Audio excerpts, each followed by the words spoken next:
خطيرة، أكلة خطيرة، والفرخة مشوية بطريقة تحفة. بصوا رجليها واقعة ازاي من كتر سواها والله الوراك مفتوحة كده من كتر سواها ما شاء الله.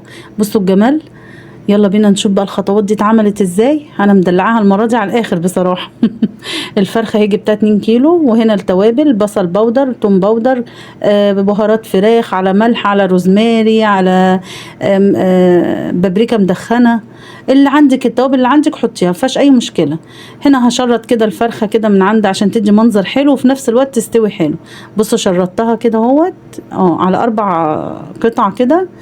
وهنا جبت التوابل لخبطتها على بعضها وقلبتها كده فيها مساحتي حلوه قوي قوي، دلكتها بالتوابل دي خالص. طبعا التوابل مسكت فيها كده وبقت تمام. جبت بقى هنا الخلطه الجميله دي: معلقتين عسل اسود، على معلقتين زيت، على معلقه صويا واحده عشان الصويا بتبقى حادقه قوي، صويا صوص. وهنا على معلقتين مستردة، معلقتين صلصه، كل حاجه كده معلقتين. وعملت الخلطه كده ضربتها حلوه قوي بس كده. وهدهنها بقى اديها المساج بتاعها بالفرشه كده زي ما انتم شايفين عشان تديها اللون الجميل دوت وفي نفس الوقت تاخد الطعم الحلو بتاع العسل والخلطه اللي انا عاملاها. هنا بقى جبت بقيه التوابل اللي انا سايباها، سبت حبه توابل كده حطيتهم على الخضار وهقلبهم كده كلهم في بعض. الخضار طبعا كوسه وجزر، بطاطس، طماطم، اي حاجه بقى اللي انت عايزه تحطيها.